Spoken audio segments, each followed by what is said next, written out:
Hello and welcome to the Southbound Sports Show. I'm your host, Richie Leahy, here with my co-host, Matty B, calling in from summer vacation, so we'll see how this call holds up. But if he drops out, that's what's going on. Not so much going on this week anyway. I will say that the only big thing that I saw was the Pittsburgh Steelers wide receiver, Chase Claypool, came out and said that he considers himself one of the top three wide receivers in the league. And what do you think about that, Matt? Well, I think it's wishful thinking. I wish he was a top three receiver because he was on my fantasy team. But I think what are you looking for in terms of a top three receiver? Is it yards? Is it catches? Is it touchdowns? I don't think he's top three in any one of those categories. No, so in yards he was 35th. Touchdowns, he's even further down, I think. Yeah. He's not even on the touchdown list, to be honest. And then, what was your other one? Reception? Yeah. No, he's not on that one either. No, he's not. Because there you go. If he's a top three receiver, they're finding ways to get him the ball. And he's taking the ball and he's doing stuff with it. He's not someone that's moving the needle. I think when you're looking at who are the top three receivers in the NFL, they're guys that you're game planning around what they do. Like in his prime, Chad Johnson was one, or Ochocinco would have been one of those guys that like you have to do something with him or he's gonna ruin the game. You look at when he's healthy right now, DeAndre Hopkins is the top three in my opinion. Because you have to cover him. He's going to get 8 to 10 completions a game, regardless of what you do to him. Like, to me, that forces defenses to have to do something special with him that makes other guys increase their value. Well, see, I would say, going off that, you have Cooper Kupp, Devontae Adams, Tyreek Hill. I would think those would be my three. In terms of production last year, you could throw in Justin Jefferson. I think he beat Hill in some of those. Yeah. Hill's kind of on the downside. You also have to consider what Chase did and Deebo Samuel, too. But Claypool's not even the top receiver on the Steelers. That was Deontay Johnson. He was in the top 10. But there's no way I would consider Claypool even anywhere near that. And honestly, I don't think he's going to make that jump. Because we would already known. If you consider Deontay Johnson, and I don't even consider him one, but if you're saying Deontay Johnson is one, then Cincinnati has Chase and Higgins that would be better than him. So you're not even top three in your own division, let alone in the entire league. Are you kidding me? And that was just going off stats. That was looking at receiving yards. So Deontay Johnson was up there. And the worst thing is that there was a pretty talented wide receiver group coming in that gap's only going to increase. He's not already there. So I think that unless he really turns it on, and it was just the way that the offense was with Roethlisberger, where he was kind of pigeonholed as an outside vertical threat. But to me, for him to make that break, number one, he has to get himself open more. There were a lot of times where it was just 50-50 jump balls that if he makes the play, good, but less than 50% of the time he wasn't. And he was just getting covered. So he was just wasting time for the majority of the snaps. And then you add in those increased stupid things that he does, like spiking the ball when he's not supposed to be, and like taunting for the first down when they're down a score. And like that's stuff that hurts the team. It doesn't help. He's not contributing to it.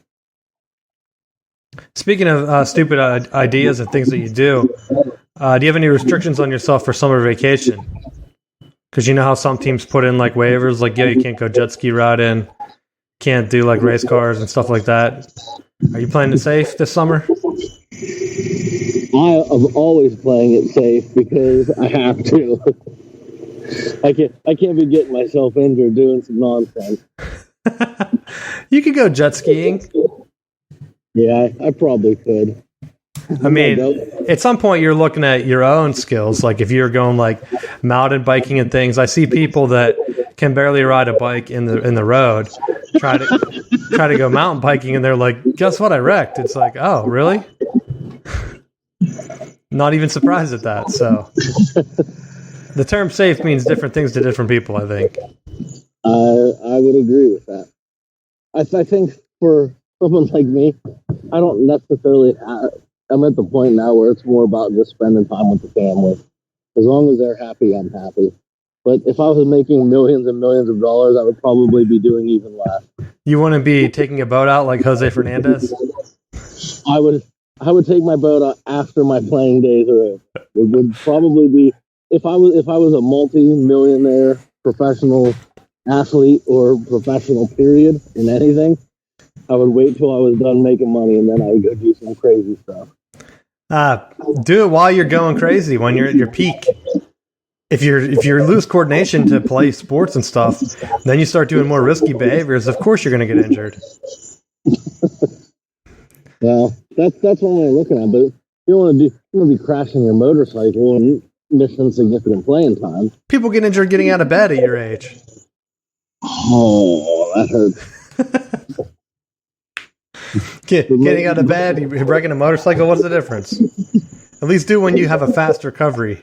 I said, if I'm hurting myself getting out of bed, that's a bad day. Well, Gronkowski's retiring again. Did you see that? Yeah. He's on the path where I think he retires so that he stays fresh, because they still target him, which is so unfair. It's so weird that like the NFL allows teams to just take shots at his knees and stuff. And they're like, oh, not our problem. Don't be so big. It's like, okay. Like, what a jerk. Like, I wasn't even really a fan of Gronkowski in New England. I was just more of a Tom Brady fan, you know? But, like, seeing all the cheap shots on him, it's like, they don't let that happen to anyone else. Like, even if it was, like, a smaller guy or, like, heck, even, like, a quarterback, they would kill them if someone was taking shots like that. Not even, like, a quarterback they like Ben Roethlisberger. He gets a couple shots, and then they're protecting him. They don't do it to Gronkowski, so I'm not surprised he retires every year. His agent has already said he might be able to come back if Tom Brady talks him into it, which means, wink, wink, if we're winning, I might need you to make a playoff run with me again. So, you heard it here first. The agent's already talking about it, so you know that deal's set in stone. Did you have anything else for the NFL? No, not really.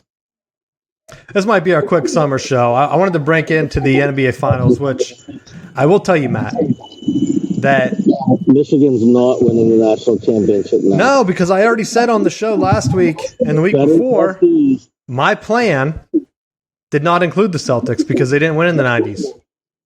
You have to take the teams that won and then apply it to the year. That's why the Packers can fit in next year for the NFL.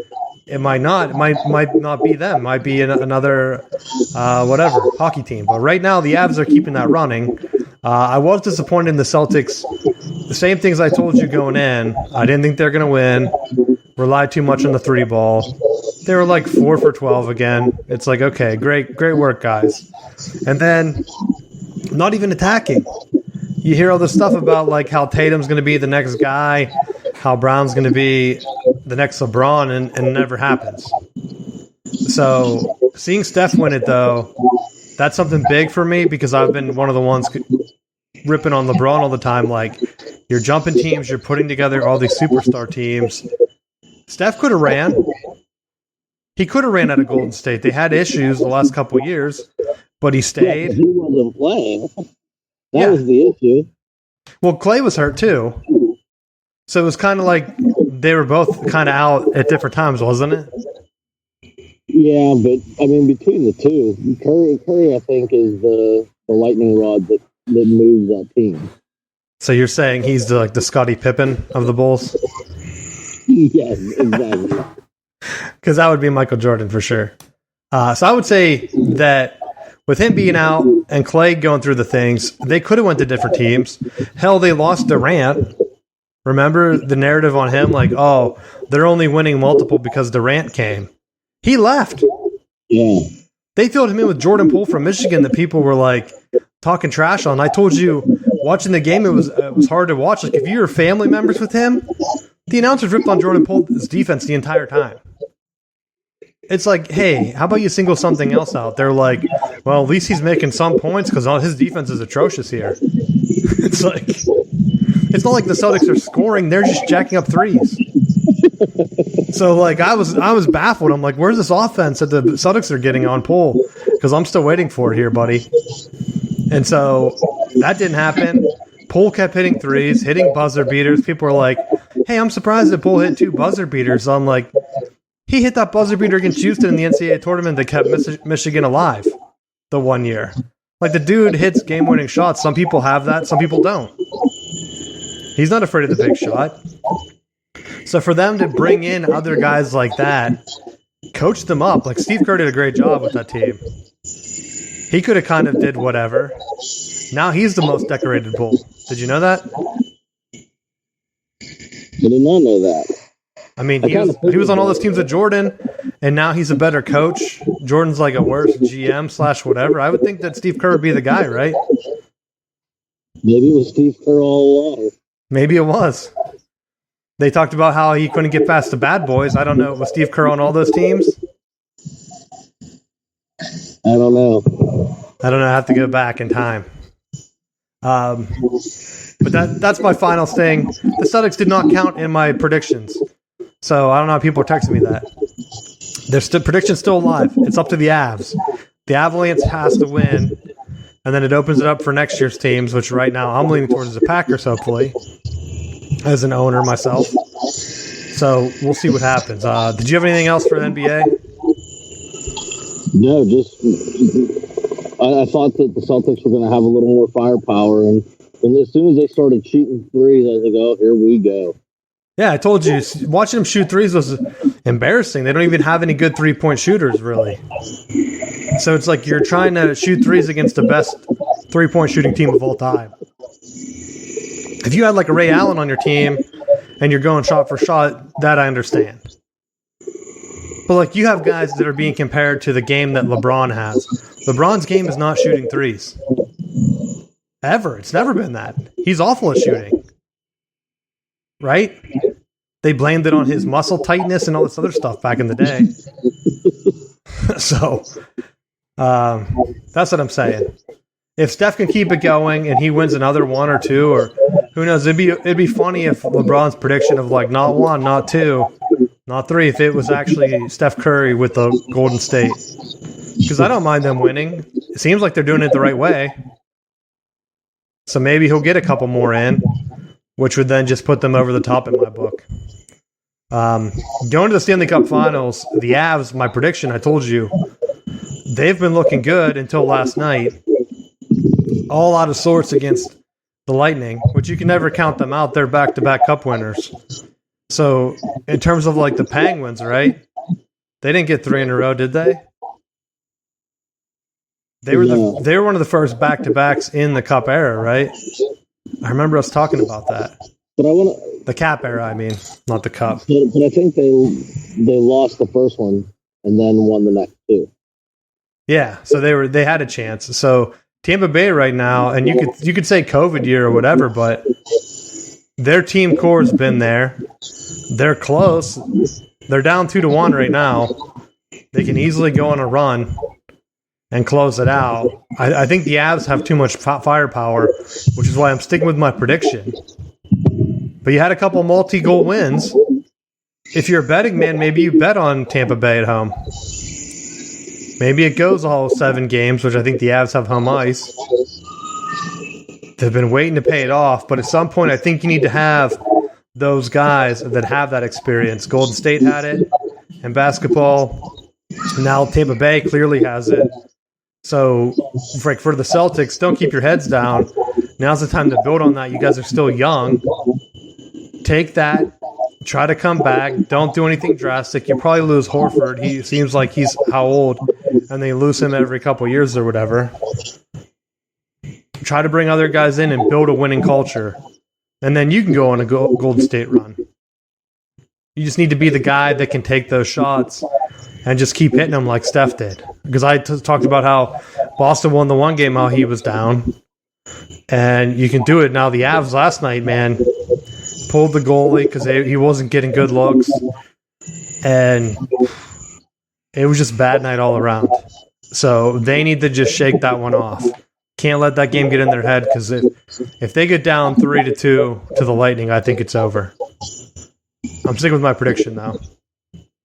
I also don't think it hurts the Penguins' legacy if the Lightning do win. Right? I don't think so. I mean, there's a lot of teams that will try to make pushes for Stanley Cups and completely fall on their face. And I think the Penguins have had a good strategy of maintaining that core. There have been some different. I think things would have probably played out a lot differently had they have not had to introduce the Knights right off the smack and the Kraken, where they ended up losing players through those expansion drafts. That I think hurt in some ways. Not being able to just work the cap and keep the main parts of that team intact, I think, was something that really hurt them, and specifically the Marc-Andre Fleury issue, because they had the two goalie system, and for a lot of people that doesn't really work. I mean, they really made a really good cup run by using that system and having both guys, and the hot guy stayed in the net, the other guy came out, and it didn't seem like there was any animosity one way or the other. They were both just getting it done. And that's another big thing. The expansion teams, I think, really hurt. To your point, I think they were going to lose Fleury anyway, right? There seemed to be some type of inner locker room politicking. That's why I forgot to bring it up, but Deshaun Watson, did you see that he settled out of court for 20 of those 24 cases against him? Yes. So I think that's another situation where goalies, you have multiple goalies. Right now the Browns have multiple QBs. And it looks like down here, what I'm hearing anyway from a couple buddies is the Panthers have all the leverage, right? They're still interested in Baker, but now they're telling the Browns that they want them to pay some of his salary. And why not? Because you know that they're not going to come into the season with two QBs, right? If Watson gets cleared, there's no way they keep paying for Baker, because it would just be a mess. Well, there's speculation that Baker is holding firm he wants out, and it's now getting to the point where the Browns are realizing they're going to have to eat at least half his salary to move him off. Yeah, if the Panthers are the only team that's calling. But I almost think with Watson, part of this is also I was reading that there's some possible loopholes that the Browns have in his contract that could potentially nullify his deal. Yeah. So, I mean, I think that's also one of the things that you take that automatic bonus money that you get. It's like, how much is it going to take for you to go away? Well, I saw a statement from maybe I don't know if it was from the NFL exactly, but they had said that even if he settles all of these out of court, he's still up for player discipline because of the bad light that he's put the league in. But he sat out all of last year, so would they give him another 6 games or something? I don't know. I would be shocked if they went really hard on it.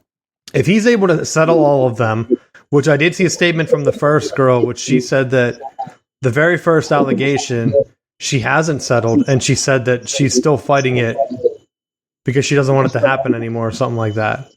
So by her own words, it doesn't seem like she's going to settle out of court. But that also doesn't mean she has to prove beyond doubt. So that's another thing too. Are the Browns or the NFL going to let the Browns have a starting quarterback that's in an ongoing investigation? They're supposed to. That's what we'll be at. I mean, that's what we're going to find out. I mean, in theory, I think that ends up going to be a Cleveland issue. Do they want him playing while that's going on, or is it going to be too much of a media distraction for the rest of the team? Which in some cases, that may even be something that they need, is let everyone talk about the ongoing trial and everyone else can just play ball, and they may end up playing better because there's going to be no scrutinizing of the rest of the team. It'll just be everyone putting their blame on him. And that's where I think the NFL too, I think they could probably just go a route where they give a retroactive 18-game suspension, right, to last year. Where they're like, hey, you're missing an entire season, but it's retroactive than last year, and so then he's paid up. He's able to jump right in, but it's only been a month, right, since they got those extra court cases, and he settled most of them. Can he settle and then they get something done by July? That'll be a big difference here, and at least in terms of quarterbacking, because our other quarterback show favorite Garoppolo, I don't think he sticks either. But going back, what did the Browns see with Baker playing injured? But they're like, nah, we screwed up. Like, I think that was such a risky move to go after Watson being out a year, because he's not stepping back into the playoff form from 2 years ago. We don't know what you're getting now. Well, I think some of that is just he made comments about being hurt and fighting for the team, and so I think there's a rift in the front office and the coaching staff. I don't think you come back from that. I think Baker proved himself. That's why I wouldn't be surprised if he went to another team and had success. But I think whenever you start questioning your own team and the way they're handling things, like, he's going to be blackballed no matter what. Keeping him around as like a backup plan is also a bad look for the Browns. But like for me, I just think now, like, oh, that's typical Browns, right? Yeah. I agree, because I think he showed a lot coming out of college. He showed a lot. I mean, the Browns were the Browns, and he has them competing now. Yeah, they were awful before him. And so if he leaves and Watson comes in and they go 7-9 or whatever it would be, 7-10 this year, like, are people starting to call for his head? Like, we don't know. He hasn't played football. And then the reason I brought up Garoppolo is there was a ton of hit pieces came out today about how he's the best fit for the Panthers, which goes against the rumor that the Panthers were willing to take Baker if Cleveland takes half his salary. So I wonder if there's some truth to that. They want a new quarterback. They're open to either Garoppolo or Baker. Which team makes that move first? I mean, dude, read some of the articles from, like, the press in the Bay Area. Hey, here are some key areas Trey Lance can immediately improve over Jimmy Garoppolo. Like, you don't get those type of fluff pieces unless your team's ready to make a move, right? Yeah. So if the media's out there talking about the backup QB and now he's ready to go, the other thing too is, what if the Browns get rid of Baker, he goes to the Panthers, Watson gets suspended because his court case or whatever, and then Garoppolo goes to the Browns? I don't even think that would be a bad move. I don't know if it puts them over the edge, because now they got to compete against Burrow. And I like Burrow. But I think that if for anything, it gives them somewhat of a level of stability. That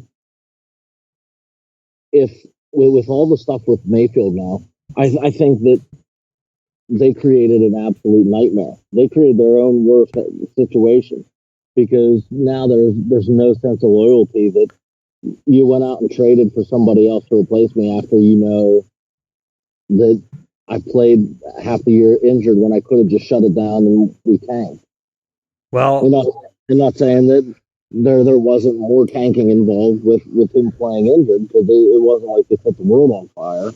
Sports Illustrated ran a story about a top secret move for Baker going to the Texans. And I think that would be crazy. Because what if he went to the Texans and they did better than the Browns? It wouldn't be a surprise. It would be plausible. I mean, you arguably the Browns have a worse division to be in with the Ravens and the Bengals right now, right? Well, I thought it was interesting that in Washington that their quarterback was asked about his chances of playing with having Carson Wentz there, and he said, they brought him in for $30 million. You're not spending that type of money on a guy and expecting him to ride the bench. He's like, I know I just have to keep getting ready and be in the backup. And if injury or a change is needed, then I need to be ready. And I thought that was a really, really well said way of handling. Obviously, he's not going to be happy about being replaced and having Carson Wentz come in and take his job, but at the same time, like recognizing the politics and the money end of the game. Speaking of politics, are the Redskins just doomed, or Washington? Like their coaching staff finding each other because of political commentary, which, why are you even involved in politics, man? Is it being too close to the Capitol? Like, I don't get it. Like, why? You're the coach. Like, why are you doing anything with that? Like, you're going to alienate half your fan base no matter what you do. Yeah. Just stick to football. And it's like, oh, no. We got to keep showing how dysfunctional Washington is. Because not even your fan base gets separated. Your locker room's going to be pulled into it. And then it's going to be like, all right, well, what are we doing here? And now, how are we going to get these people to buy in? And they're going to fall apart, I bet. Ron Rivera, and then, I don't know. I think that franchise might be doomed. That's my new prediction. A once proud franchise where they had their own band and people wore pig masks. Nothing now. They can still wear pig masks. No, they're going to wear boats. They're the Commanders, right? Yeah. Is that what a commander does? I don't even know. Commander this year. We'll see if they're going to be named next year. Admirals. I wanted them to be the Admirals, but then there was another team that beat them to it. Then they could have had boats on their head. It'd been sweet. Although a commander, I guess, is the same thing. Isn't that what I said? Yeah. I might be losing it, dude. That's exactly what's going on in their front office. They don't understand what's going on. They're going crazy. Anything else you had this week? I really didn't have anything else, man. The other thing, completely unrelated to anything we talked about so far, with the baseball season and looking to see what the Cardinals are going to add, because they've been playing well, and this is usually the time of year where their bats are playing well, and I'm like, hey, we got a team. If they make just a couple moves before the trade deadline, they're going to be in a great spot to make a deep playoff run. All they got to do is just address the bullpen, and we'll pick up some power hitter and a starting pitcher. We won't get any bullpen out and end up losing games 14-15. Well, I was going to bring it up last week, but I didn't want to jinx it because the reigning World Series champions, my Braves, Matt, that I'm also an owner of, they had a 14-game win streak going, and I was going to tell you, start the season slow. All you need to get it going is a series against the Pirates where you sweep them. And the Cardinals have that luxury multiple times throughout the year. So I think they get that fool's gold from playing the Pirates and other teams like that. And so then the Braves go ahead and they lose to the Cubs twice, but then they won after that. So now they're 8-2 the last 10. If they can keep going, my only worry is that they're getting hot too early. Where last year it would end up being perfect. You get hot at the end of the year. That's what you need.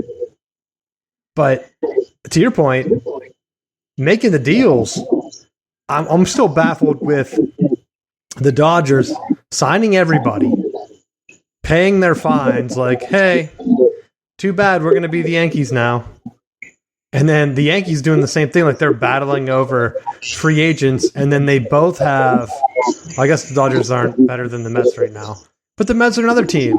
So you have the teams that are paying for the most guys, the top three teams in the league, right? Yeah. And then they're going to be like, what's the downside to that? I'm going to look it up to make sure I'm right. Because going into the year, I think the Dodgers are number one. Yep. Dodgers, Mets, then Yankees. Those are the top 3 teams in baseball, I believe. All winning above 600 as a clip. The Yankees are at 746 right now. Insane. And I, here it is again. There's that false hope coming out of Pittsburgh. They call up a top prospect who starts playing well, and it's like, how much longer does he have? Inevitably, he's going to end up getting food. He'll get traded away to either the Dodgers or the Yankees. Matt, the starting team payroll for the Pirates, they were second to last. Guess how much they had? No, it wasn't much. $38 million. The Dodgers had $285 million.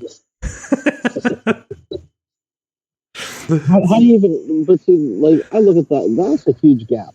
How do you justify the Dodgers spending that? And then they're clearly paying to win. And then you look at the Pirates. Last year they had 45, and I mean, I think they had to bring it up. This is like the off-season like payroll or whatever, because don't they have to get to a certain point? Yeah, they have to, and it was like they just throw all that money at one player. It's like, and we're done here. Yeah, and that's dumb, and that's why the fans telling me like, "Oh, the Braves got theirs. Don't worry, the Pirates will be next." It's like, no, the Braves had to get an investment group to come together. They're like publicly traded now, and they're trying to actually invest money into the team. They paid $175 million. I still 100 behind the Dodgers, but you're world champs. Like at some point, I think there's going to be a complete cutoff, which is going to be like my final bell topic because it kind of ties into the NIL deals with college football, right? You can pay and have the best team, but even Alabama wasn't winning championships every year, right? Clemson was more, in terms of like talent, they would have been like the Atlanta Braves last year. Had guys, got hot, beat Alabama. Now they're kind of come back down to earth when they didn't get a top QB. Are they going to be able to build that back up? I mean, they have enough talent to compete. Other teams around that same recruiting like grid can compete. That includes teams we talk about on the show, like Penn State and Michigan. They have talent to win the national title. They need solid quarterback play. Is NIL going to help Alabama any more than what they already had? No. Now they're having off-season fights with Jimbo Fisher at A&M. Because A&M's like, hey, we'll throw money. We'll beat the Dodgers. Or the Mets, I guess. Because the Mets don't win the title, do they? How many years have the Mets been throwing money around? Going back to, like, paying for Tom Glavine, remember that? Yeah. And, like, have they ever had success? So it has to kill them that the Dodgers just start doing it and that they've won. Yeah, the Mets haven't had a title since '86. So they probably see what the Dodgers are doing, and they're like, well, this is kind of a ripoff. They're becoming the National League Yankees. They only won one in 2020, but wouldn't you take one title if you're going to pay for it? Better than none.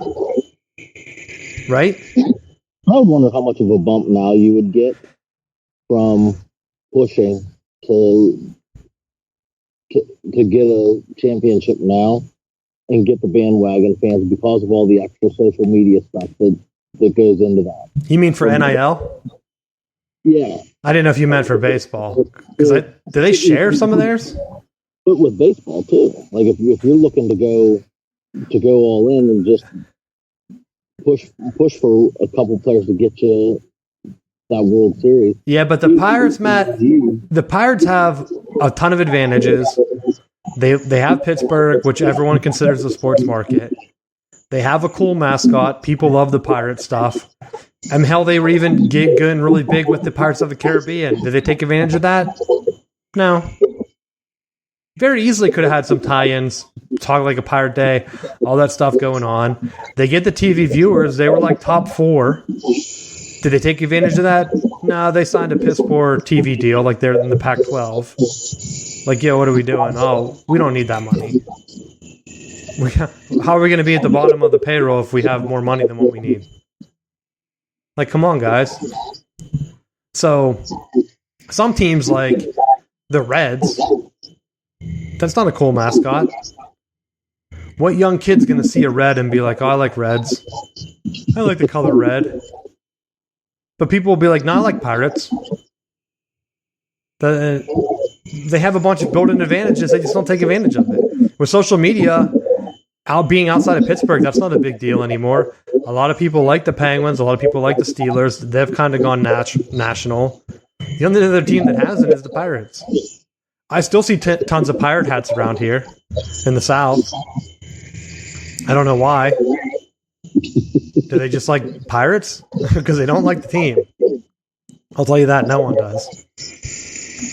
But I think in terms of like college football, if you're thinking of teams that could take that jump, would it just be Oregon, right? They've never won a natty. They've been close. I think they're situated well to take advantage of it. Whether it pushes recruiting to that next level, I don't know. But they had the recruiting. They had Jameis Winston throwing the ball 30 yards backwards for a touchdown. Like, they were close. What did they end up doing? They choked it away to Ohio State. And they choked it away to Auburn before that, right? Wasn't that the Cam Newton year? They were in twice. Yeah.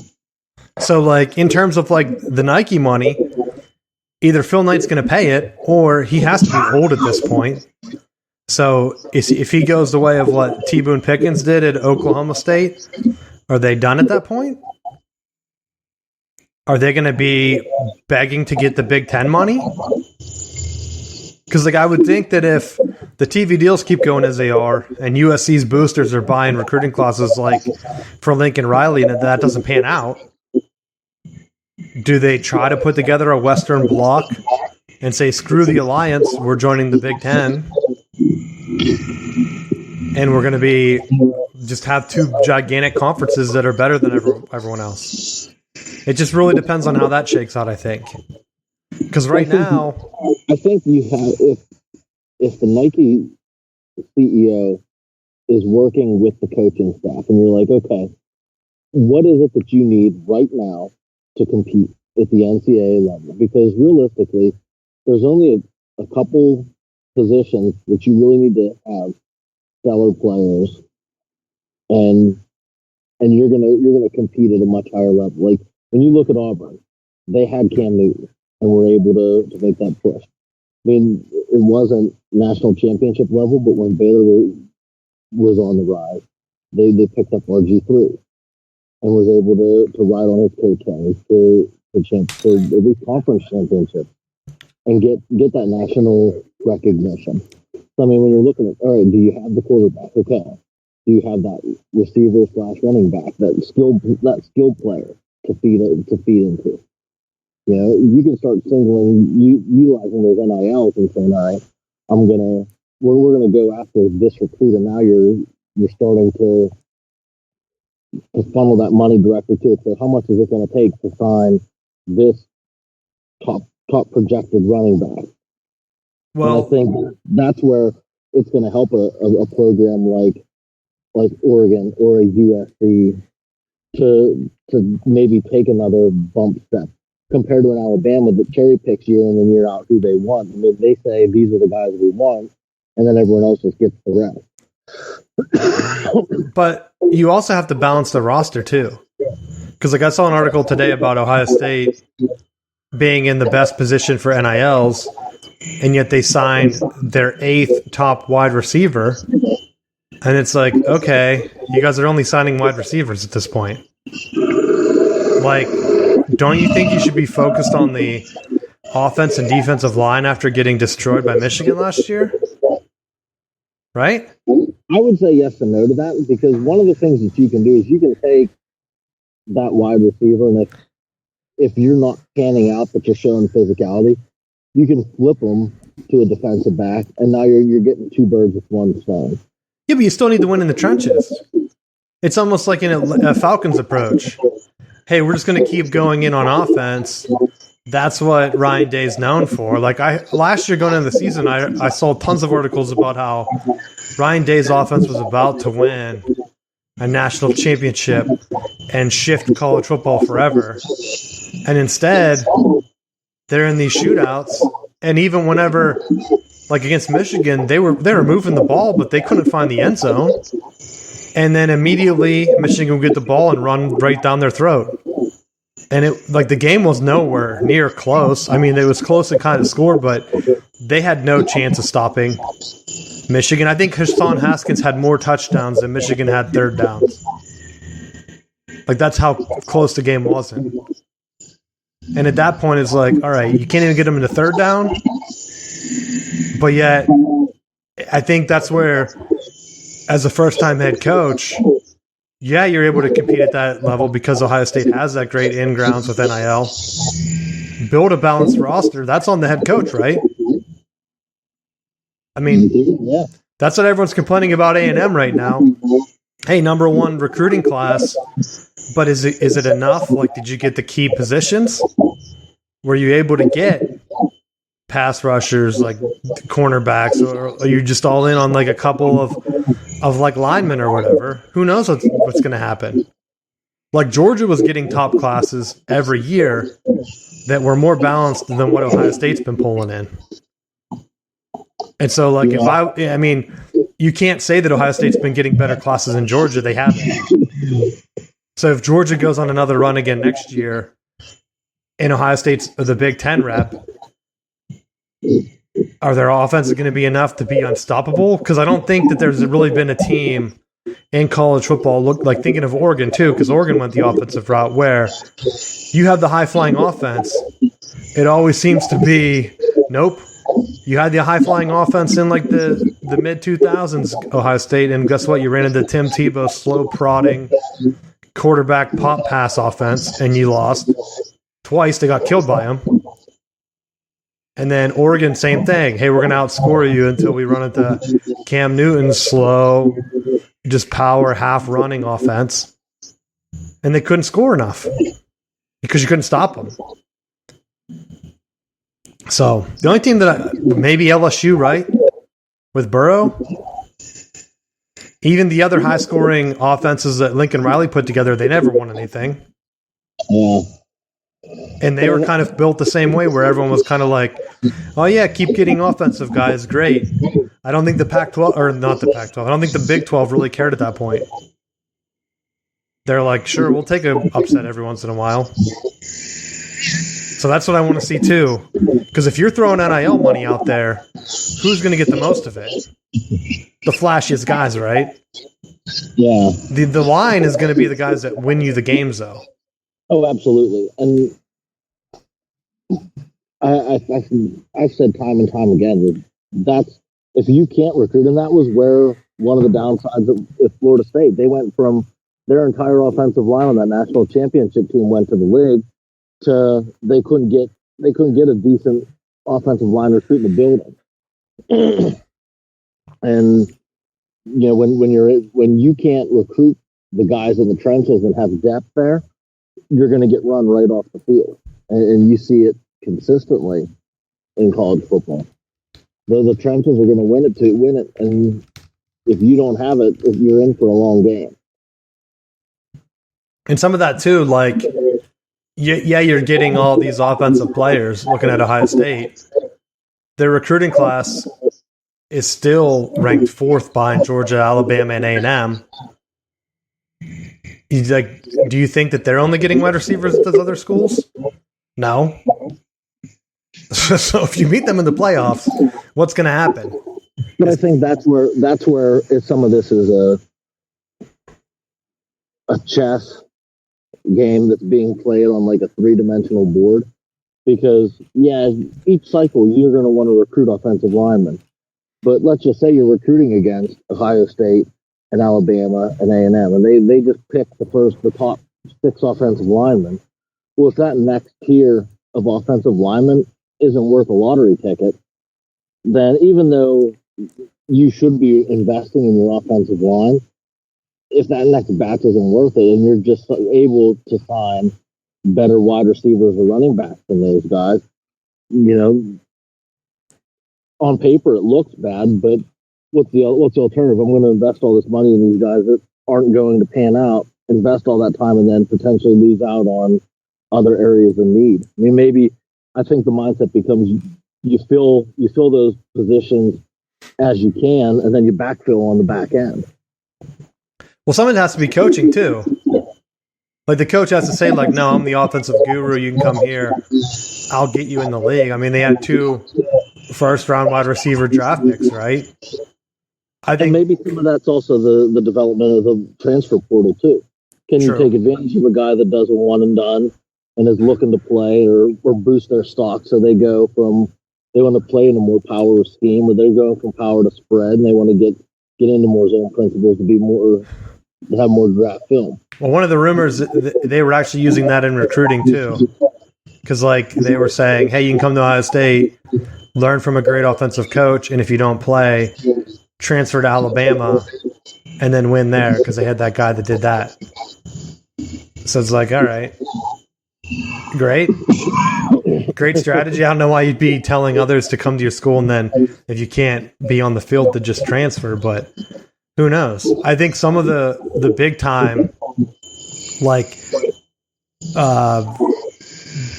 defensive line, I guess, guys, those are all Urban Meyer guys, right? So, like, are they going to be able? Is Ohio State going to be able to continue that trend of putting big time defensive players in the league to kind of offset that? Because if they kind of only go offense, I would think a team like Penn State has to be looking at it and getting excited. I would think Michigan State has to be pissed off after last year when they couldn't stop the offense. Because, like, yeah, your offense is going to get hot some days and score a bunch. And Michigan State's probably pissed that they got away from the running game as much as they did. Because if they would have evened that out, maybe they would have won. Instead of being down like 40-something to nothing at halftime. I don't know. Because that's where I think seeing Lincoln Riley, he's doing the same thing. He's bringing in guys from Pitt that are all world wide receivers. He's bringing his guys with him. His guys that are all offense. Is that going to work in the Pac-12? Maybe. Looking at next year's recruiting class for them, they only have 10 dudes. Running backs, wide receivers, and quarterback, and an athlete is their top. Their only other blue chip is a safety. So is that going to win them? Just having blue chip offense at USC? Probably not. Maybe they'll run through the Pac-12, but I don't think you're going to see Pete Carroll's run-heavy teams come through anymore. Maybe I'm crazy. Maybe I'm too old school, I guess. But that's all I had. Do you have anything else for the final bell? Nope. Thanks for listening. Check out southboundsports.com. Yeah, we'll be keeping an eye on some of the NIL stuff too, because I brought it up, and they're supposedly looking into making some hard, fast changes to it, and they're investigating, and you'll find this funny, Matt, the Miami Hurricanes as one of their prime suspects. We'll investigate them because they're spending all this money and they only got 2 blue chips in store for next year. They'd have a GoFundMe that would have $500 million to push what's his name out, as if he only had 2 guys in place. Yeah, two blue chip recruits out of like 12 or 13 right now in this next cycle. It's insane. And they're spending all this money and getting baseball cards with 1-star recruits, 5-star hearts. 5-star hearts.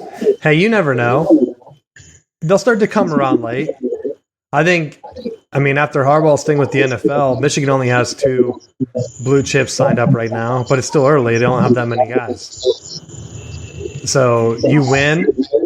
That's Miami's key. They have to win. This is saying they only have 1. So they are paying for all the guys. They only get 1 recruit. Then they have a new coach. If he comes in winning, I bet the players come around. If they start losing, it doesn't matter. Because sometimes you don't even have to win. Louisville had been getting creative, like giving people lifetime pizza. And they just signed one of the top running backs. He picked them over Texas, and I'm like, that's probably smart. Texas always chokes.